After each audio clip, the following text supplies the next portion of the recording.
Determining the project's budget. One of the more challenging aspects of working on projects is to make sure that you've determined a great budget. My name is Bill Carmody. I'm going to talk to you about how you get to that today.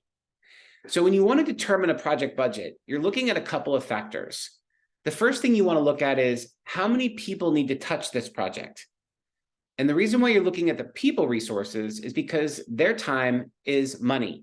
You want to know exactly what their cost is for being part of this project. Even if it's an internal cost, you need to keep track of that. The number of hours that someone works on this project will ultimately impact the cost of the project for the company. The second thing is, what additional financial resources are there? So thinking about from that perspective is, do you have to hire outside consultants? Are there third parties? Is there software you need to license? What are the additional external costs just beyond someone's time that you need to factor in? And then what you're wanting to look at is this timeline that's been established what you would say regular, like a normal time frame, or is it expedited? A lot of times what you feel is a lot of pressure to get things done at a much faster pace. If that's the case, what ends up happening is you may actually have to add in some additional budgetary factors to either hire outside resources for support or look at overtime requests that are going to be necessary for someone to actually do a lot of the front loading or heavy lifting in the project itself. So these are all the factors you're looking at to understand what is the true budget that we're going to need to make this project successful.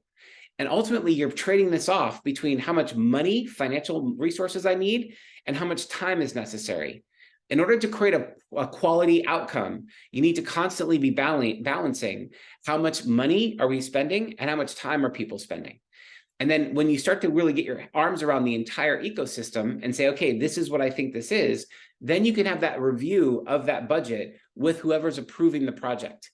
The reason that's important is because you want to say, look, if we want to adjust this, there's ways. If we had more time, we can actually have people do this in a slower pace, and that actually might free up some dollars that might be used toward contractors or outside third parties, because your internal team can take the whole project. It's just going to take longer. If you want to actually make it faster, you might want to throw more dollars into it to make sure you have even more outside support and resources on top of your current team to make sure that they have all the support they need to get this done at a more expedited rate. Either way, you're making trade-offs and you're constantly making decisions. The purpose of having this budget is so that you can all look at it on paper and say, have we set ourselves up for success? If the answer is yes, great, you want to lock down and you actually want to launch the project. If you've missed something, doing this on paper is a lot less expensive than realizing you made a mistake once you've launched the project. Because now once people's wheels are in motion, it's a lot harder to make course corrections.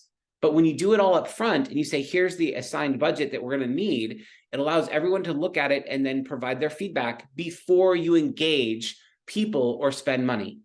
That's the best time to make changes right up front, which is why you want to do as detailed a budget process as you can before you launch your project.